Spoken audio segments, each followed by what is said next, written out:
Yeah, so talking about Karen Gillan. Karen Gillan has a mazel tov, right? Has some good news. Mazel tov! That's what Jews say to each other when there's good news happens. Karen Gillan, Doctor Who star Karen Gillan reveals pregnancy and Davy's baby bump in return to Spotlight. So when was she out the Spotlight? Can we enlarge this? But it's like, yeah, I'm happy that she. How old is she now? I don't know, 36-year-old actress. Okay, she should have kids now. It's a good idea. Scottish actor Karen, actress, known for roles in Doctor Who and Marvel franchise, has seemingly announced her pregnancy while attending the Toronto International Film Festival.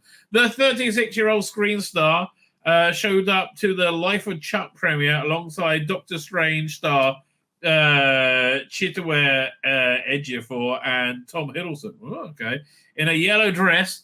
Draping with a draping shoulder detail. What's the draping shoulder? Oh, the Lando Calrissian cape she's got on there. Star was gently smiling as she's cradled her stomach and what appears to be her first public appearance in several weeks.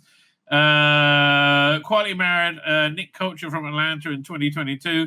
I remember again, man. I made up for it that she's pregnant. Oh, good for her. Right? They are largely get the relationship away from the spotlight. Smart. That's probably why they still have a relationship. She just seems so normal, right? She seems so normal. And she could be like this prima donna from hell. But she really genuinely seems just a nice person. Maybe she's just acting. I don't know, right? I don't know. The Amy Bond character last appeared in Stephen Moffat's last series, Douglas is cancelled. I thought that was a... wasn't that a play? Maybe it was a play that made into a TV show where she was praised for her performances as TV presenter Madeline opposite Hugh Bonneville, who played the titular Douglas.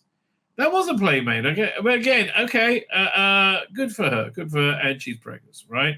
But where do babies come from? I don't know, but it'll make you go blind, mate. It'll make you go blind. Karen's pretty spoken about plans to have children. In 2018, she said on the Michael Rosenbaum podcast, of course, I need a little ginger children running around. Well, okay. I definitely want. Again, this is why she seems normal. Get out of acting, darling. You're too good for it, right? You're too good for acting. It's a bit weird, mate. A bit weird. That whole acting world. You want to steer clear, darling. That's what I would like to say. You want to steer clear. Look, the acting world is somewhat imploding right now. This stuff I find somewhat amusing. Where is it? Doink. Right. So Mr. Trilby, and Mr. Trilby is always a fun destination. Jesus, we're really going to let this country, biggest and most important institution, crumble, aren't we? Yeah, BBC to slash over 100 N&R roles. What's N&R? In broad, see if that tells you. What's an N&R role? Yeah, okay, we accept the cookie. Who doesn't accept fucking cookies? Everybody accepts fucking cookies. I don't want to sign in. What's an N&R roles? Entertainment N&R roles. That's it. No, N&R.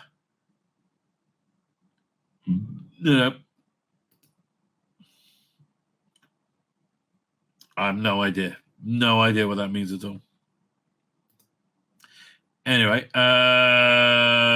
celebrating in real time, all because our leaders have subscribed to the austerity politics as a matter of principle, not practicality. No, it's not that, right? It's not that. It's the BBC makes shit. The entire entertainment industry makes shit that nobody's interested in watching or paying for. Right, that's why it's falling apart, right? And you're keeping all your DEI departments. Remember, every pound that we fund the BBC through the license fee, the economy gets £3 back. That just sounds like traditional Labour woolly math, right? To justify bullshit, right? That's all that sounds like. Trouble is, again, the thing that you've forgotten is the entertainment industry needs to be entertaining, right? And it's not entertaining, right? It is not entertaining. And the reason it's not, because it's not entertaining, Russell T Davies released diminished confidence for a third new Doctor Who series in 2026. It sounds like there's definitely not going to be a series in 2026, even if even if it's unbelievably successful, right? Even if it's so super duper duper stellar, that they said they're not making a decision until after season 2, right? Which will be, I mean, let's say they do it in the earlier part of the year. They finish by June, right? I guess if they start no, it does take too long. They start shooting in August. I guess they could get a season out in 2026, but I just don't think it's going to go down well, right? Yeah, that's what happens when you forget to make your entertainment entertaining, right? And you're too busy virtue signaling, right? Which leads me to this, which is, to me, seems like a pure undiluted virtue signal. Doctor Who star Ncuti Gatwa's brand new comedy bags UK cinema release date. Can this actually work? So Ncuti Gatwa in The Importance of Being Earnest, which I imagine is going to be shitting, right? I imagine he'll be shitting it because I see no range from this guy whatsoever. It's not like he do different voices, different accents, nothing. He can just play a hot black gay guy. That's it. That's his entire range. Oh, how will I play Doctor Who? Maybe as a hot black gay guy. Wouldn't it be marvelous, right? Absolutely marvelous. And here's the thing, right? This is what really pisses me off, like, about the failure of this era. It didn't have to be this way. It should have been a massive bloody success, right? It should have been like an absolute smash hit success. And it would have been if you weren't obsessed with the queerness, right? Queerness was everything, right? And that's why you cast Ncuti Gatwa, because he was super good at being queer, right? If they that, like, the guy I heard who was in the running and really I wish got the job, well, what's his name? Regish Patel. Oh, what's this guy's name? He's in all the Christopher Nolan movies. It was it started yesterday, right? Which never saw, but I heard wasn't a very good movie. Yesterday, 29 theme film. What's that guy's name again? It is. Oh, a second. Was it Hamish Patel? Right. I think he would have been a really interesting choice as a Doctor. Why? Because I think he's a good actor. Bottom line, right? I think he's actually a strong, good actor. Which an intelligent actor as well, right? An intelligent actor who can think through his way through a script and do something, and he's got a very interesting quality about him. So imagine if you had, not Dev Patel, Hamish Patel. I'll put him up for you. 1 second, Hamish Patel. He played Sinwar in EastEnders, right? Is this it? Let me find a picture of him. Hang on. Doink. Images. Yeah, you know who this guy is, right? And was that one. Doink. And there's this one where he's got like a bit of crazy hair going on. Where is it? So here now, let me go to the images. Now press the wrong button again. Really? Doink. So here. And again, you would have had that diversity casting, but it would have actually been a good fucking actor. Not the gay fuck bunny, right? This bloke, right? This bloke, I really think he could have done a really interesting job as the Doctor. I think he would have been genuinely an excellent choice, because I can believe this guy's intelligent, right? I can't believe that Ncuti Gatwa. Because Ncuti Gatwa, I don't think is, right? I just don't think he's very clever. Anwar not Anwar from Skins. Was he in Skins? Who did he play in EastEnders? And I liked him. I liked him in EastEnders.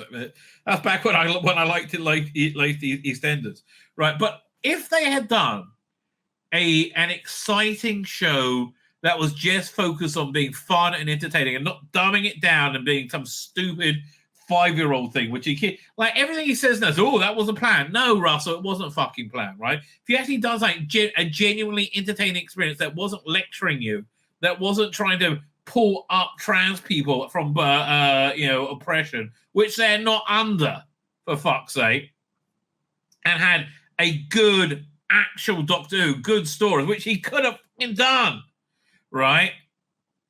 It would have been huge. I'm sorry. It would have been huge, but you've pissed it all away with your stupid wokeness, right? Your insane identity politics, right? It really annoys me, right? It genuinely annoys me. Anyway, so there's going to be a cinema release for The Importance of Being Earnest. Is anyone going to see this? I guess cinemas are on their ass as well, right? The actor is set to appear in the Oscar-Wilde play National Theatre for 2 whole months from November 20th. Well, he's only started. I thought he just started. After the show ends in January, it's been confirmed that a film version will be hitting cinemas on February 20th as part of National Theatre Live. I don't know. The show follows the 2 principal characters, Jack, played by Hugh Skinner, and his friend Algie, played by Gutwer, who get caught in a web of lies after adopting false identity in order to impress 2 women. So Hugh Skinner's white, isn't he? I believe. So isn't Ncuti Gatwa? Let's see if we can find. Okay, this is Mew Mew. Like, okay, whatever, Millie. I guess, she's a kid. What can you do? Yeah, so somehow Ncuti Gatwa is going to pretend to be this guy. I think it's stretching, credibility somewhat, don't you? As well as Ncuti and Hugh, the production, blah, blah, stars fellows, Doctor Who stars Sharon D. Clarke and Ronoke Onuju as Little Women actress, as well as Little Women actress Eliza Sasha, whatever. It's been directed by Max Webb. I can't imagine anybody actually going to see this, right? I mean, I just can't imagine anybody's going to see it. Maybe, but how wide a release is it going to get? I just find it a bit odd, don't you? I do. I genuinely find it a bit odd. What I also find a bit odd. Where's the thing? No, not that one. It was on Bleeding Cool. I saw this. Hang on. Right, let's go to Bleeding Cool. Bleeding Cool. Doink. Look up Doctor Who. Doctor Who. The TARDIS. Is it coming? Is it looking up? There you go. Again, there you go. So this is a weird story, right? This is a weird story. Doctor Who writer Stephen Moffat on fans seeing him as Omni Bigot. I never saw him as a bigot. Right? People got pissed off with, I think season 8 of Doctor Who lost a lot of focus because probably they were focusing too much on Sherlock. And that last Sherlock story should have been a Doctor Who story, right? When it's Sherlock's sister in this prison essentially in the Master's prison from the Sea Devils, right? That's exactly where he was. And he'd taken over and broken out, and he put Sherlock and Watson and whoever else through these insane, intricate games. And it was a really good episode, but that should have been the Master in prison, right? It really wasted those use of Sherlock. Although I did like that last Sherlock episode a lot. So bigot? I guess, today they call you a bigot for pretty much any reason whatsoever. But bigot, right? When asked about being cancelled, Stephen Moffat shared how he felt about getting hate from Doctor Who fans during his run on the show. Okay. With Nicola Coughlan, Dairy Girls, and Bridgerton starring and Stephen Moffat written and Alex Farrell directed Christmas special. Look, I think generally accepted is that his episode was by far the best, wasn't it? The Moffat episode. Let's have a look. Let's go over them for a second. Church and Ruby Road. I like that one, right? But I think I just liked it because I wasn't tuned into how shit it was going to be. Space Baby shit. Devil Cord shit. Boom was the closest Doctor Who. 73 yards. It fell apart. Dot and Bubble. Racist. Rogue. Too gay.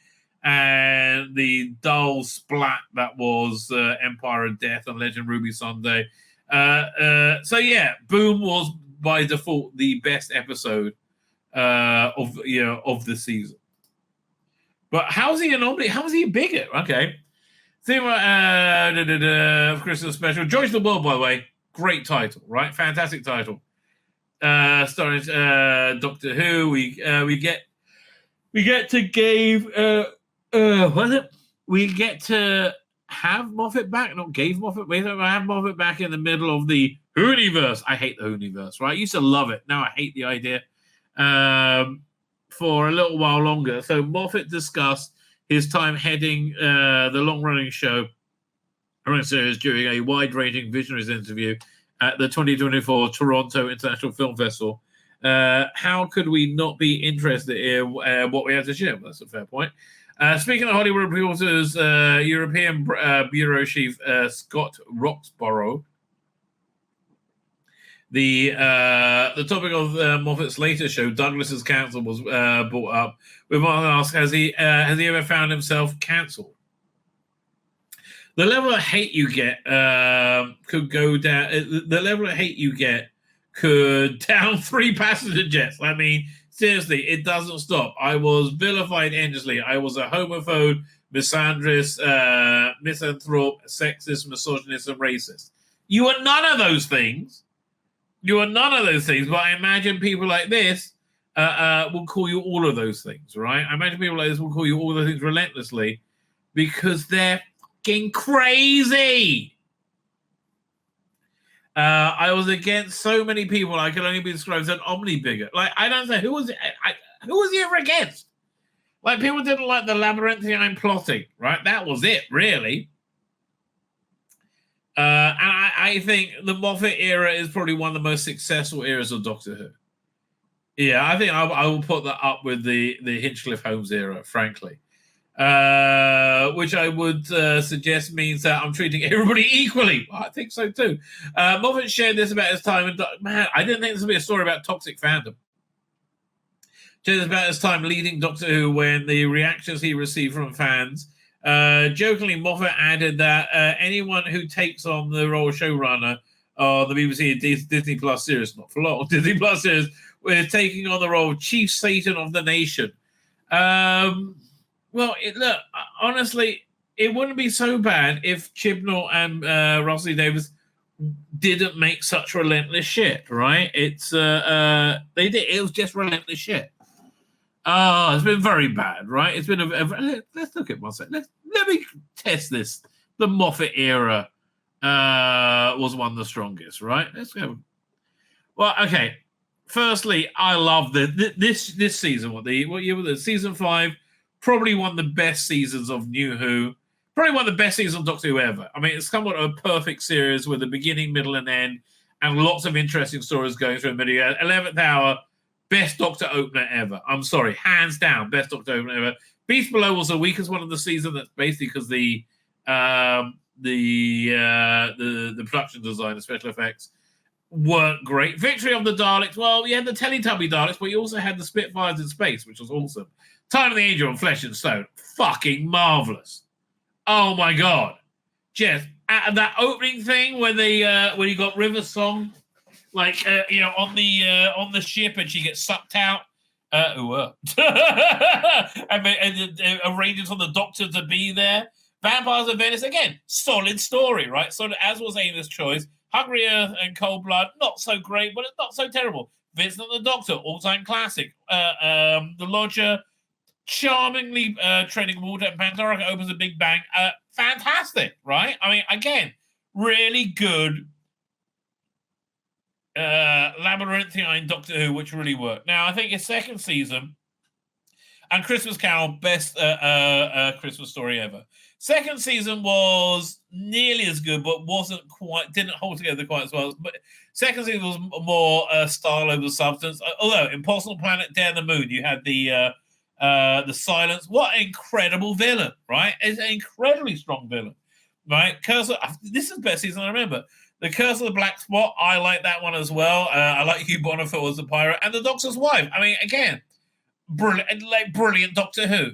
Then you got Rebel Flesh and the Almost People. Good Man Goes to War doesn't stand up to multiple viewings, right? Much like Heaven Sent. But still, Let's Kill Hitler was one of the weaker ones. Night Terror's strong story. Go Away to very strong story. God Complex, awesome. I love the God Complex. That's a pure Doctor Who story. So great at Matt Smith. But you know why that's a great story? You could put any Doctor in there and it would work, other than shooting and Jodie, right? Closing Time, weaker than The Lodger. And the Wedding River song, again, I thought that was really good, right? I really like that finale. And then the last season basically ties everything up. I like the Doctor Widow and the Wardrobe was the weakest of the Christmas specials, I think. But I like the movie of the week idea, right? The Asylum of the Daleks. I like Asylum of the Daleks. Most people hate it. Dinosaurs on a Spaceship, meh. Town Called Mercy, yeah, all these were a little bit meh. Angels Take Manhattan, stronger. Snowman, I thought was pretty darn good. Then you got the rebooted, end of the Matt Smith era, where he's in a new costume. Bells of St. John, all these ones. Cold War. This was solid, entertaining Doctor Who that I would happily watch at any time. And then, the Day of the Doctor, which I thought was awesome. I loved that. Name of the Doctor I liked a lot as well. At the Time of the Doctor, I think that really wrapped everything up, right? So I don't know. I think this is certainly better than the Russell E. Davis 1 and 2, right? Certainly better than that. So, and I think it stacks up quite strongly compared to Classic Who as well. So, yeah, sadly, while you had a fantastic Doctor, like a fantastic Doctor in Capaldi, wasn't served well in his first year. Deep Breath was an hour long. Oh, it was about an hour long. It should have been 45 minutes long. It was just too much fluff, right? Into the Dalek, I really enjoyed. Not a lot of people like that. I like that. Robert Sherwood's always watchable. But Listen isn't as good as they think it is. Time Heist I found more watchable. It was more fun. I love the whole thing with the memory, whatever, worm. Caretaker, Bitsy BBC. Kill the Moon, good until the last 10 minutes. Then you go, really? Molly Orient Express and Flatline, solid. The Forest of Night, awful. But the Doctor's interaction with kids is just beautiful and perfect. And Dark Water and Death in Heaven works a lot better on paper than it did on screen. I'm not sure why, right? Last Christmas, a really great Christmas special. I love that one, right? They should have written Clara out at that point. And I love Magician's Apprentice and Witch's Familiar. I know a lot of you hate it. I love him coming out of the tank. I thought that was awesome. Under the Lake and Before the Flood, also really good, solid. I would say Robert Holmesian Doctor Who. The Girl Who Died, A Woman That Lived, again, solid, right? Very, very, very solid. This is cut above pretty much anything in, coming up to 7 years, right? Psycho Invasion, Psycho Inversion, good solid story. The only fails because it tries to be an allegory for multiculturalism. And it fails, right? It fails to really deal with the issue, right? Of what you have like the evil Zygons who are like the ISIS Zygons, and they get won over by the Doctor giving a speech. No, that wouldn't happen, right? That would not happen under any circumstances. They would never go, oh, let's all be friends now. Sleep No More, probably one of the weaker Mark Gatiss ones, but again, Capaldi rides through it. Face the Raven, I'm just so bored with bloody Clara at this point. I was like, yeah, kill her, sounds great. Heaven Sent, fantastic on first viewing, not so watchable after that. And Hellbent, not bad at all. Husband's River Song, better than you remember it, right? Return of Doctor Mysterio was, was there nothing in? There was literally nothing in. They took a year off in 2016. Blimey, forgot about that. That would have worked better with a better director. This guy doesn't know how. The guy didn't know how to direct superheroes, and he needs to direct superheroes. Now, I love the reboots or the soft reboot we have for his final season. The pilot, I thought, fantastic story. Smile, fantastic story. Thin Ice, fantastic story. Knock Knock, a bit dull. Oxygen, I also think great. Okay, Extremist, Paranoid in the World and Love the Lands. Freaking awesome 3-parter. Oh, man. And again, I don't know why people didn't like the Monk trilogy. I liked the Monk trilogy. I thought it was all very good. Emerson Mars was okay. He doesn't like skippable. Well Enough in Time, Doctor Falls did Twice Upon a Time. Yes, okay. That's one of the most successful eras of Doctor Who. Fine. We have to establish that as being the case. But Bigot? What's he a bigot about? Doctor Who, 10 theories of what happened to the 14th Doctor. So, yeah, this is actually a really legit question in my mind, right? Again, I'm going by the lore as presented in the queer era of Doctor Who, which I don't really think is the same as Doctor Who. But I think for some reason, being zapped by the toy maker's laser made David Tennant's 14th Doctor not regenerate, but bigenerate into Ncuti Gatwa's Doctor and him, right? So they both coexisted. Presumably, the 14th Doctor will go on and live his quiet life, living with Donna and Yasmin Finney, fucking weirdos, and eventually regenerate. Question is, would he regenerate into the 14th Doctor, into Ncuti Gatwa? Unknown, really. I mean, it really is an unknown. Here, there's he did here. Hold on, if we can find it. Big finish. It was Doctor Unbound, I believe. That's not a good picture of India Fisher. Really? Man, that is not a good picture of India Fisher. Doctor Unbound. I think it was Doctor Unbound. Yeah. So, I like this. I think the first box set was better than the second one. And I'm glad they didn't go for a third because I think they exhausted the idea by then. But the idea was very, very cool. It was that the fourth Doctor decided, yes, he did have a right? And he blew up the incubators on Skaro in Genesis of the Daleks, which initiated a regeneration, right? This regeneration out of pure self-loathing into becoming the War Doctor. And that War Doctor was then played by Colin Baker, which means you've got all these different, according to the Doctor Who lore, this lore, you've got all these different, you have several incarnations, but they could be utilized in different ways at different times, right? So, I quite like that. So, David Tennant's 14th Doctor may not regenerate into Ncuti Gatwa, may not regenerate. None of it makes sense, right? But whatever happened to him. So, these are 10 theories about whatever happened to David Tennant's 14th Doctor. Probably Saint Queer is the answer, right? Saint Queer. A whole other Doctor is currently knocking about Earth. Just what is he getting up to? Destroying canon, I guess, by being such an epically shit idea, right? It is an epically shit idea. Doctor Who's 60th birthday present was bigeneration. Fuck me. That's like somebody taking a shit in your Christmas stocking, right? That is not bad. I'd rather have a lump of coal than bigeneration, quite frankly. I think I'd rather have a lump of coal shoved up my arse, quite frankly. It sounds... it was just awful. Bigeneration was just dumb, right? A whole new way of understanding the show's central character. You mean changing everything? It wasn't a new way of understanding him. It was like, this completely contradicts just about everything that went before. Makes no sense.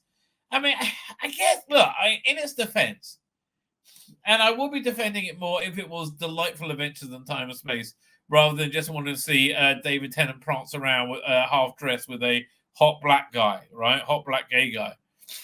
Which seemed to me that's what got Rusty Davies excited this season? Him getting his rocks off, essentially, right? A lot of it seemed to be about him getting his rocks off. So, but let's say it was actually good, then I wouldn't mind bigeneration so much. That's really the bottom line. Is it good? If it's good, it works. If it's not good, it does. And it's that simple. Why did Deadly Assassin work? Because it was good. It completely redrew our understanding Gallifrey, but it was good. So it worked, right? That's really the bottom line. Not so much bigeneration. It just didn't work. It was annoying. A whole new way of understanding the Center, which allows various incarnations to carry on existing in a Marvel-style Doctorverse. And again, look, I think you could have got there, but in like, there's so many ways you could have done it better. All right. So what, you want to have like aging Sylvester McCoy appear again? Fine, but come on, there's totally ways you could have written that better. But it's like you want to see Ncuti Gatwa with, half dressed with David Tennant. That's really it, isn't it? Right? David Tennant can't regenerate into Gatwa because he already bi-generated. Well, no, but okay, one second. I can't actually. Let me just throw that up. Because he already bi-generated into it, but it doesn't matter, right? He could then regenerate into Gatwa as well, couldn't he? Bi-generation might work as a one-off. At least you could have two Doctors current in the same line. Yeah, no, I hear it. This could have worked, but again, was it any good? And the answer was no. It was not any good. So anyway, so whatever before you get to his regeneration, what's he doing there in that universe? That's one of the first things everybody asked. What's going on with that? People swore blind he was coming back for the season finale, right, with Ncuti. I thought that was possible, but I was not sad to see that not so. The seismic development has supposedly affected all of the Doctors. Yeah, that's again how we had. They all woke up. Whether it's such an epically shit idea, Russell. Honestly, mate. Russell, you need to have the ability to hear that you had a really shit idea, right? Well, I think you're hearing that now with Doctor Who essentially being cancelled, from what I can tell. I mean, again, I think they're being polite about it, but I don't think Disney's re-upping for season 3 with or without Ncuti, right? And I think it's pretty good. If there is a season 3, it's going to be without Ncuti, right? And also, if there's a season 3, is this spinning a bit? By season 3, Shooter's 5 minutes of fame is going to be well and truly over. Right? He's like, oh, he's so in demand. He's not. For goodness sake, they want him to be like a cameo in big movies. So, so they can, they can say how progressive they are. Look, we got a black gay. They say in Hollywood, we got a black gay. We must be good people. Right, we don't vote for Donald Trump, and we have a black gay, right? And honestly, I believe that's how they talk. I wouldn't, in any way, shape, or form, be surprised to find out that is actually how they talk. Wouldn't you? Like, I really genuinely believe that. I think these are bad people. Right? I think they're racist people. I do. I think people making Doctor. I think people in the entertainment industry are genuinely racist. Water freaking everywhere. Hang on. I got another towel over here. I got 2. Look at that. Always keep a towel handy, baby. Always keep a towel handy. Douglas Adams knew what he was talking about. Okay. Now spilling all over my legs. It's cold water too. Really? How can I keep drying this? And this is there like a little waterfall? I don't know, somewhere spawning new water onto my desk. Not good news. One sec. Here. I got an idea. I will dispose of some of the water. Excellent. Is there a cut is there a crack in this cup? I think there is. I think that might be the issue. Anyway, is it dry enough to use a mouse now? Maybe. Really? Do I need a blowtorch to dry this up? Oh, hang on a second. Now I've got to dry it in the mouse. Hopefully this won't make me log out by mistake. No. Here. Okay, we're going to try turning the mouse off for a second, and hopefully we can turn it back on. Right? That's really this is the stress fest right now. Okay, come dry. Okay, it's dry. That's hopefully it's back on. Hello, did you find the mouse? It's not finding the mouse. Come on, find. It's right here. Really? Okay, fine. I have a light pen, which I can use to go to the Bluetooth. Doink. Is it working? Oh, hey! Ah, there we go. That was a real YouTube emergency there. Streaming emergency. That's the word I was looking for. Streaming. Fine. Back to now we're dealing with my screw ups are done with. Let's get back to Rusty Davis, which I find much more interesting. So it affected all doctors. Yeah, like they all woke up, and so essentially you can have old versions of the Doctor, but then. Wait, they did Tales of the TARDIS using the memory TARDIS, which had nothing to do with by generation. Or did it? Oh, man, none of this makes any bloody sense. Fine. Anyway, but let's just talk about current Doctor. Given he's around present-day Earth, it'll be exceedingly easy for the 14th Doctor to return. However, both Rusty and David Tennant have insisted that nothing was on the cards. Well, how dumb to set that up then? If there really is nothing on the cards, then it's just dumb. It was dumb to set that up. Nothing on the cards, and the former insisting that David is parked, retired, and shooting. It's all shooting show now. Well, we know that because it's shit. So, sure enough, aside from a throwaway line that Rose's uncle, Rose, the 14th Doctor is completely absent from season 1. And going forward, it seems unlikely we're going to be catching up with anytime soon, which means it's up to us to speculate about what he does next. Actually, I'm kind of surprised that Big Finish haven't tried to fill this gap, right? This seems to be the sort of thing they would go for. This Doctor may only have had 3 stories, but when it comes to the rest of his life, the possibilities are endless. Fine, so let's see. Hired by unit, the most boring possible option. And God, this unit is awful. Oh God, they're so boring. The flanks or whatever it is. God, it's just boring. It's a bit extraterrestrial. It's a bit of it was a bit of extraterrestrial. Action the 14th Doctor is after. The easy option would be to stay on Earth and let the aliens come to him as he did during the 70s, or was it the 80s? He could even resume his role as scientific advice unit. It's got to take a bloody number.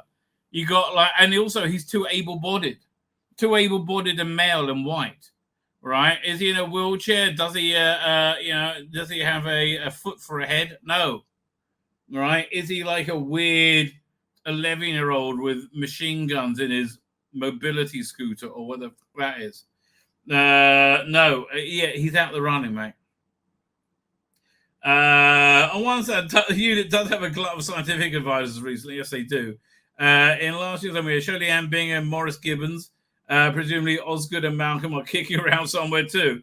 But on the other, Kate would no doubt find him a position somewhere if he asked for it. Yes, I think he probably would. Kate seems to offer everyone a job these days. Yes, she does, doesn't she? Right. I helped to clean the muck off the TARDIS windows. Well, would you want a job? Okay, then. Kate also managed to persuade Donna to work at unit, granting 120,000 salary and 5 weeks holiday on the basis she would be she could identify as a simple arpeggio. I don't know what that means. It kind of sounds like something nearly good the train drivers got, didn't it? And this must be set in Starmer's government, right?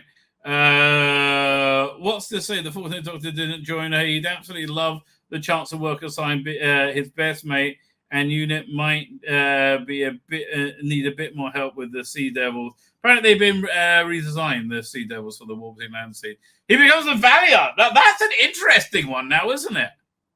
That is interesting. Who actually wrote this? Okay, whatever.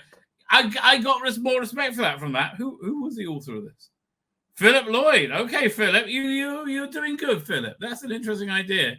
The 1986 season-long story, The Trial of Time, introduced a Valiant and amalgam of the Doctor's darkest qualities that film was between his 12th and final incarnation. That's interesting. At the time, it had been established the Doctor could regenerate maximum 12 times. I mean, the final being 13th. These days, in light of Meta Crisis of the War Doctor, the Doctor's second generation cycle, things are a bit more complicated. Yeah, too complicated in my mind. However, if we take final to mean the final ever incarnation of Doctor, Still Peter Capaldi in my mind, including all regeneration cycles. The Valiard could come out at any point after the 10th Doctor maybe regenerating the Valiard. After spending, some time in Starmer's England. That's what it was. He sees the advantage of totalitarian control and said, that's the way to be stunning and brave and kind, by totalitarian control, and regenerating the Valiard. Yeah, makes sense. But he also a lawyer, same as Starmer. Right, also completely sneaky and disingenuous, same as Starmer. Likely candidate. Yeah, okay, I like that theory though.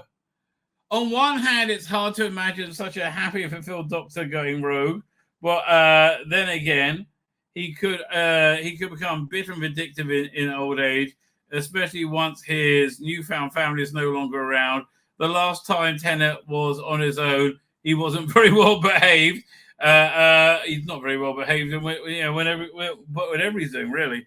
And wouldn't it be amazing hook for the show if the Doctor was the villain of season 2? Yeah, that actually would be a good idea. We've seen plenty of multi-Doctor stories, but never quite like that.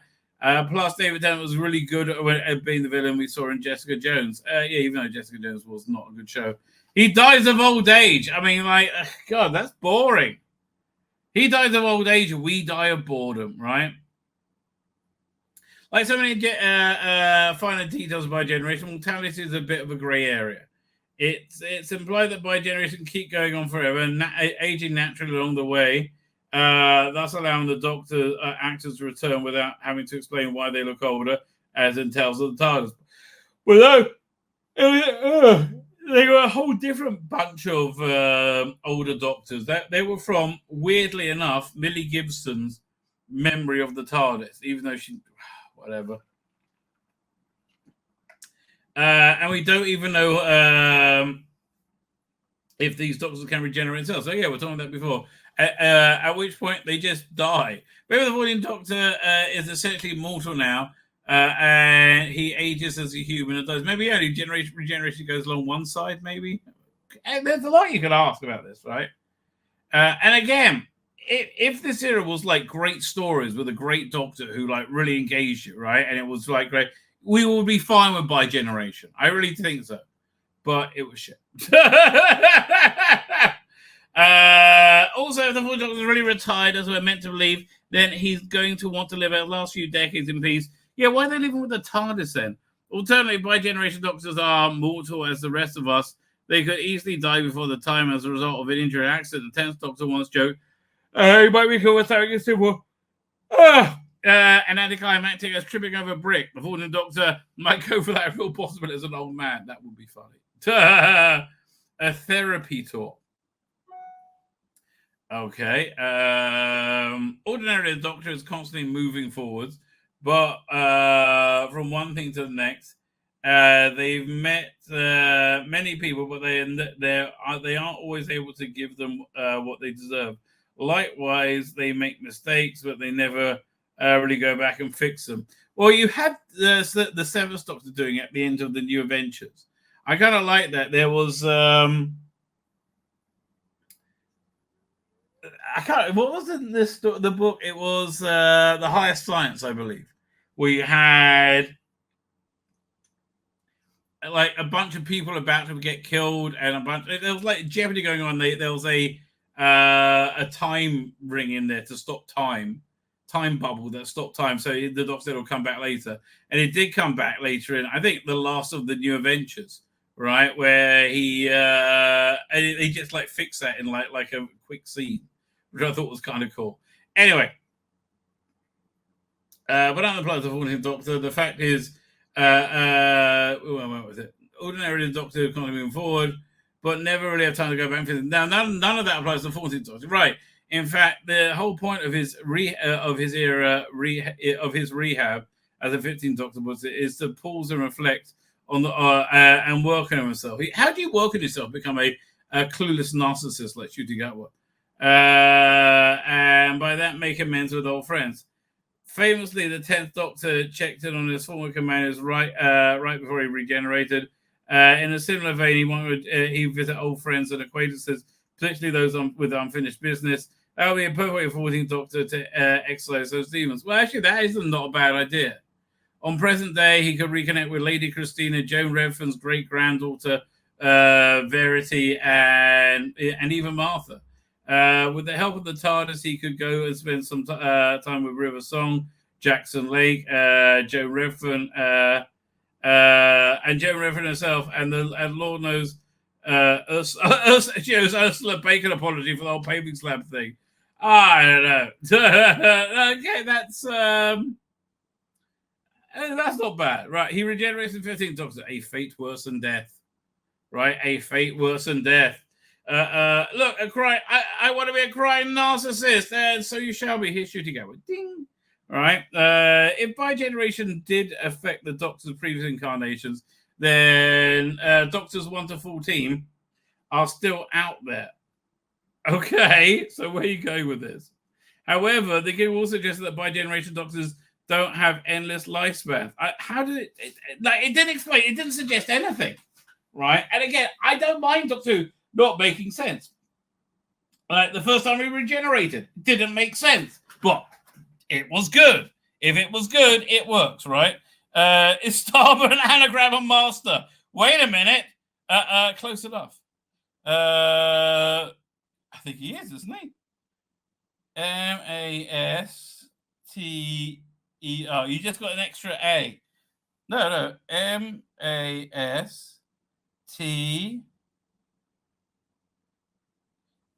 Yeah, okay, you got the what is it? M-A-S-T-E. It is an anagram master. No. Wait. One second.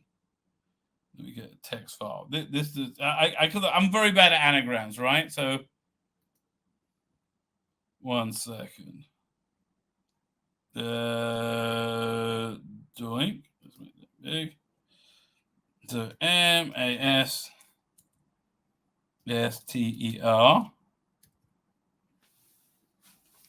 Fine, let me share the screen. Okay, you've really got me going down a rabbit hole. Probably everyone's going, well, of course it is. Of course it is. I don't know. I can think visually. I can think visually. I can't think. What's the word? Letters visually. So master. So we have S. We'll go over here and go.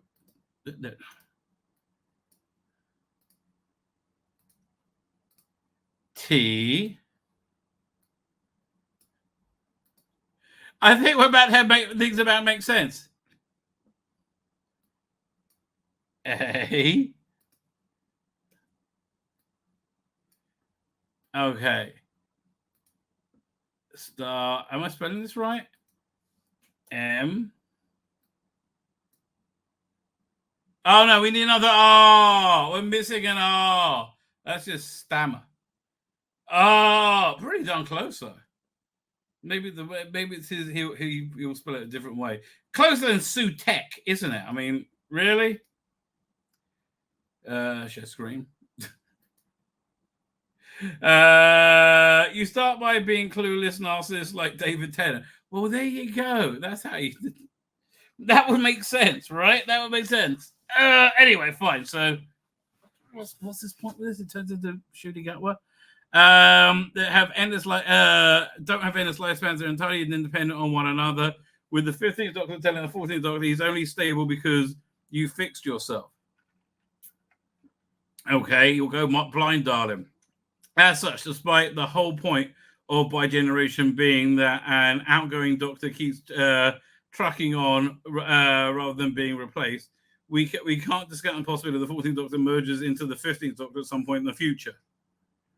Okay, that would certainly give more weight to the idea the 14th Doctor's so-called rehab directly contributes to his successor's improved emotional state. How does he have an improved emotional state? Crying all the time is not an improved emotional state. It would also allow the evolution of previous incarnations to be maintained. For instance, the 10th Doctor being more carefree as a result of the Ninth being healed by Rose, and oh god, this is just dumb. Okay, now you're annoying me. The only question would be, that's your only question would be, what the regeneration actually looks like. Will the 14th Doctor start to glow and be pulled back into... I don't care.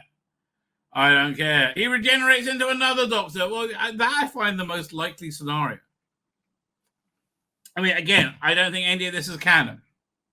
I don't think... I think the only way to move forward is to do a hard reset, have the first Doctor again, but hints at to this original Doctor's universe, and then say, and then eventually you find out that he's in a rebooted universe, and everything after 12 was destroyed reality. Fine, regenerate to another Doctor. Alternatively, what if the 14th Doctor does regenerate into a whole other Doctor? Okay, I guess that's where we get Hugh Grant from. As established, the premise of bi-generation of the Doctor's previous incarnation carry on existing, each in their own splinter timeline. I thought they existed in one coherent timeline, right? Concurrent timeline. What if it's bigger than that? What if each bi-generated Doctor can regenerate into additional incarnations, creating a massive web of Doctor variants? God, I hate it already. Perhaps this is how we get the bonus incarnations, such as the Ninth Doctor seen in The Curse of Fatal Death, Screamer Shulker, the Prime timeline, Paul McGann regenerates and John Hurt, but perhaps an alternate timeline, the Eighth Doctor becomes Rowan Atkinson. In another timeline, oh God, I hate it. The bi-generation 7th Doctor becomes an alternative 8th Doctor, who in turn becomes Richard E. Grant. Whatever. This would mean the fourth. Why can't I just say he regenerates into another bloke? No. 14th Doctor could regenerate literally anyone, not just Ncuti Gatwa, which would also solve the problem of why 14th regenerations look like he doesn't want to be pulled through time to events of the giggle. Blah, blah, blah, blah, blah, blah, blah, blah, blah, blah. Partners in time. So what is he? He ends up in a mini-series with Donna Noble. Well, that sounds likely. As well as opening the door for the return of the main show, the bi-generation provided a perfect setup for 14th Doctor spin-off. However, the problem with that is the this whole era it just is killed Doctor Who. So swings and roundabouts, mate. Swings and roundabouts.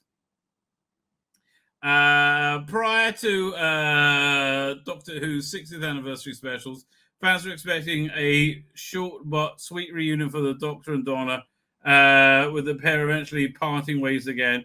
But now we know they're eventually going. So why not show that on screen? Because it's been a complete failure. I know that was the plan, but the plan wasn't to be. The show wasn't going to be a complete failure, which it turned out to be. Given how popular Tennant and Tate are, I was like, yeah, no, they could do it, but this will bring us out to the future, like 5 years from now. Say, hey, do you fancy doing a Dr. Donna thing? And it's all set up for that, right? I mean, that I think is the idea. And it will be more the same either way. Either Doctor would still be your typical time and space adventuring, while the 14th Doctor could be strictly Earth-based. Why? Like Torchwood, he's got TARDIS. Remember the silly joke cartoon Hammer, right? Yeah, he's got a TARDIS. This would differentiate him from the main show while also making the spin-off cheaper and easier to film. I don't know no respect to the War on Land and Sea, still an absolute mouthful to say. Yes, a shit title. But this is a spin-off that will get people buzzing. Yes, I know. Why not take the obvious win? It's like because they thought they were going to get a lot more opportunities than they were. They didn't realize this was going to suck as bad as it did. You don't see Star Wars doing Tusken Raiders spin-off. You've seen them bring back Ewan McGregor as Obi-Wan Kenobi. Yeah, it was shit, okay? Don't emulate Star Wars. He dies in action. Oh, I'm up for that. What is this? One elephant in the room is we haven't touched the 14th Doctor TARDIS carbon copy of the original minus Sutek. Oh, maybe with Sutek. We don't know. Granted him thanks to one final gift of the toy maker. As such, the Doctor is supposedly retired, but has access to all the time and space. Is he really enjoy going on short trips to Mars and the Gilded Age in New York? However, if the 14th Doctor is indeed mortal, like we previously suggested, this is actually a very good point, actually. Right? Then he needs to be extra careful with these adventures. without his former regenerative ability. I just assume he still has that. I mean, he would know if he has Arctron energy buzzing around him. It's entirely possible that he'd go off on a venture and not come back. Rusty Davis even suggested, joking in an interview once, I think he died. I think he's going to start saying that. He went to Venice in 2063, and the city sank, and it became a whirlpool, which was really, really sad. Look, if you're going to go to Venice, may I recommend? What's it, Stones of Venice? If I just type in Venice, it should come up. Hang on. Venice. How do I keep... Okay. Then it's Stones of Venice. There you go. Well, I was right. 394. All right, this is just a great Paul McGann. What year is it? This came out in 2001. Yeah, it's set in Doctor and Charlie in future Venice, as it seems. But it's got, who is it? Michael Sherd's in it. Mark Gatiss is in it. I forgot Mark Gatiss there, but Michael Sheard, who's been in a Doctor a bunch of stuff, a bunch of times. Talons of Weng Chiang, Pyramids of Mars, to name just one. Anyway, whether off screen or not, a heroic death while saving innocent people, or tripping on a brick, or one of the most fitting ways for the Doctor to go out, is considering that he can't resist helping people. It's likely, it's also quite likely, as mentioned. 40th Doctor is hey, look, if he's still alive right now, he's fighting Keir Starmer, who is clearly the master. He probably has a cloaked R somewhere. He becomes a curator. Now that's an interesting one too. That's not bad. That's not bad. But again, you know, I mean, look, you're building sandcastles with shit essentially, so it's not so good either. The Valad isn't the only established character on the 14th Doctor could eventually become. 10 years before by generation entering the equation. The 50th Doctor event, 50th event gave us the curator. Now here, this is different in the curator and by generation. The creator is this mysterious figure. Right, there's difference between mystery and nonsensical. Strongly implied that he's a future incarnation of the Doctor, hinted that the Doctor might find himself revisiting old faces in his scum, but only the very best. Hence why he looks suspiciously like the Doctor's fourth incarnation. Now, the way they do it on Big Finish, I believe, is this incarnation of the Doctor keeps morphing into older incarnations, the other incarnations. So he's an older version of the Sixth Doctor as well, I believe, at one point. Yeah. Here, 1 second. So we can find a picture of that. Colin Baker, curator. Oh, there you go.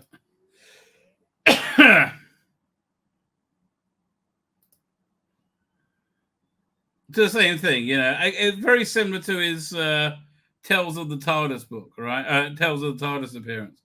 But yeah, creator is Stranded. Ugh, God, what an awful series that was. So yeah, okay, interesting idea. I think it's a pretty darn interesting idea. Mysterious figure strongly implied there to be a future, blah blah blah blah. In retrospect, the scene brilliantly predicts the existence of the 14th Doctor, but parallels don't end there. There, as well as resembling previous incarnations, both Doctors. Both the characters are apparently retired, living in present-day London, which begs the question, could the curator be the 14th Doctor? It's an interesting idea. Given how we know the curator is not little known about curator, and it's not 100% clear how this works, but maybe he revisits some of his old faces before he goes, right? But he's been established on audio that he's not just limited to one form. So far, he's adopted the guise of the Sixth Doctor. So it's entirely possible that he once wore the face of the 10th. Maybe the 14th regenerations into the curator. Again, that's a really fun theory, right? Trenzalore. So he ends up on Trenzalore. Well, doesn't that contradict everything else we've seen in Doctor Who in the last 10 years? The name of the Doctor took us further into Doctor Who's in MV4, establishing his supposed final resting place on planet Trenzalore. And again, I think that was great. I think they should have just left it there. Right. 2 stories later, we return to Trenzalore as an earlier time with the 11th Doctor taking up residence in the town of Christmas to protect. I mean, that's a really tenuous way to make a Christmas special. To protect from various alien invasions. However, ultimately, he lived to fight another day. One implication is the version of Trenzalore seen in the Name Doctor was part of an alternate timeline where the Doctor's efforts were unsuccessful, but that's not to say he won't know being buried there eventually when he dies. This one's a bit convoluted. Or what if the 14th Doctor is the one who winds up on Trenzalore? He's been there. He's seen his great... No. No. It was Matt Smith's Doctor, right? I think they were very clear about that, weren't they? Right? Because he grows old and then, he becomes like his bio data or whatever it was glowing in the wreck of the TARDIS. Well, the 14th Doctor is one of the ones who ends up Trenzalore. Maybe he's been there. Maybe the grave. Maybe he can't just feel when his time is right. Maybe all the bi-generated Doctors end up on Trenzalore as well. I don't know. This is nonsensical and irritating. Maybe it lands on an outcrop by the sea, and there's a tribe that they worship it for 100 years, and they build a city around it. Who said this? What's this? I thought I mentioned something similar in Wild Blue Yonder while talking about what happened to his ship when his ship was gone. Maybe it lands somewhere in an outcrop by the sea, and there's a tribe, and they worship for 100 years, and they build a city around it, till the TARDIS is just a tiny little dot surrounded by skyscrapers and monorails. Time passes, the city falls, swept away, and the TARDIS is still there, outcrop by the sea. I don't remember that bit at all, but okay. So if you want to get really conspiratorial, view the little speech in Trenzalore as a foreshadowing. Pretty much a grim. I don't know. This sounds kind of irritating, quite frankly. Right? It sounds like an irritating idea. My name's Tzvi Lebetkin, the Rabbi from another planet. Please like, share, and subscribe, and ring that little bell. Ring the little bell so you're notified when new videos drop.